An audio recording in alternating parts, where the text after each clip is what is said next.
جان شما جور است. صحت سلامت. میشه خودم معرفی کنی؟ آره. اسم شما چیه؟ سعدالله. سعدالله. از کجا هستین؟ از بلخ. یک سوال بکنم اجازه است اصلا؟ اجازه. فکر کنین همین روز آخرین روز زندگیتون باشه چی کار میکنین؟ ها؟ سلام دوستای عزیز، امید که خوب و صحتمند باشین. پیکان هستم در خدمت هموطنان عزیز خویش. در شهر مزار شریف هستیم. امروز آمدیم در روضه مبارک که یگان سوالکایی از پیش بعضی از هموطنان خود پرسان میکنیم. با ما باشین که جوابایشان چی خواد بود، چه عکس العملایی در پی خواهند داشت. با ما باشین دوستای عزیز. امید که از داشته های برنامه امروزی ما لذت برین. سلام علیکم. و علیکم السلام و رحمت. خوب هستین؟ صحتمند؟ بخیر هستین؟ میشه خدا معرفی کنین؟ من جمال الدین هستم از شهر مزار شریف. چی مصروفیت ها؟ من یک بلاگ محافظ هستم. امروز تفریح کردین دیگه؟ بله امروز هم اولادا رو آوردیم در روضه شریف. اولادایتان هستن اینا؟ بله ماشاءالله. سوال داشتم ازتان، اجازه است؟ فکر کنین همین روز آخرین روز زندگیتان باشه بله. چی میکنین؟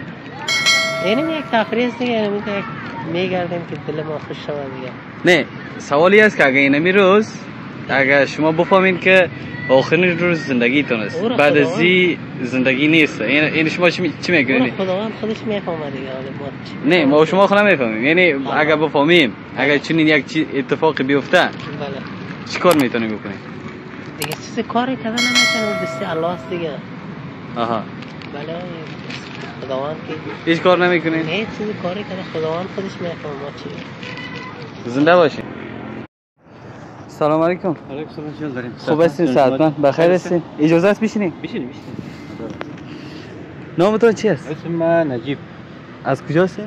از مزار شریف. از خود شهر مزار هستین یا که از اطراف شهر؟ نه، از خود شهر مزار شریف هستم. چی کار بالا میکنین؟ انجینیر هستم. یک این پروژه ساختمانی و لوجستیکی یمی بخشا کار میکنم. این وقت هم وظیفه دارین حتما دیگه؟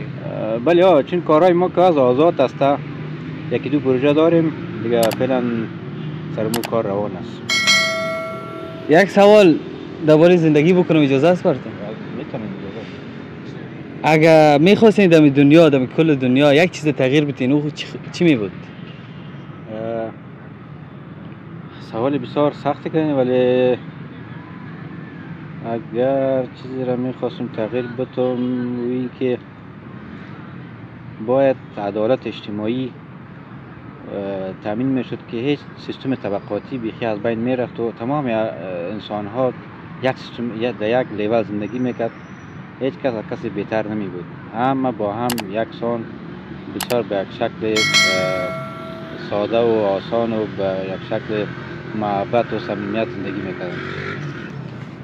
اگر بفهمین که این روز آخرین روز زندگیتون است که بعد از این لحظه زندگی برتون نیست چی میکردین؟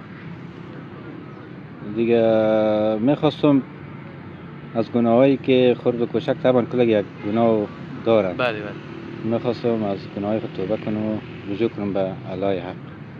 زنده و سلامت باشین شما. همچنین. سلام علیکم. خوب هستین؟ صحتمند؟ بخیر هستین؟ خدا معرفی میکنین؟ عبدالباقی هستم. از کجا؟ بغلان. از بغلان هستین؟ میمان آمدین اینجا؟ میمان. چطور از شهر مزار شدید؟ خوب است، بد نیست. آب و هوایش مثل بغلان است یا که متفاوت‌تر از بغلان؟ متفاوت است. خوب است. خوب است. یک سوال درباره زندگی بکنم ازتون اجازه است؟ بکن. مهمترین چیزی که از زندگیتون یاد گرفتین تا به این سن سال چی است؟ حالا کاری شغلی نداریم هیچ فعلا دیگه. آها. والا. کار شغلی نداریم. اگه بخواین دمی دنیا، دمی کل دنیا یک چیز اگه تغییر بدین، او کدام چیز بود؟ نمیفهم چی است. تغییر نمیتونی چیزه؟ زندگی با همین حالت زیباست؟ همین خوب است. زیبایی خود داره. زیبایی خود. فرض کنین همین روز شما فهمیدین که آخرین روز زندگیتون است. چی میکنین؟ نه خود باشه روزی. نه مثلا میگم فرض میکنیم که اگه مثلا همین روز آخرین روز زندگی یک کسی بود، که همون نفر چی میکنه؟ یا مثلا اگه از شما بود چی میکنین؟ نه نمیفهم. که با سواد نیستیم ما. آمادگیش نگرفتین؟ نه بخدا. زنده باشید. بخیر. سلامت باشید.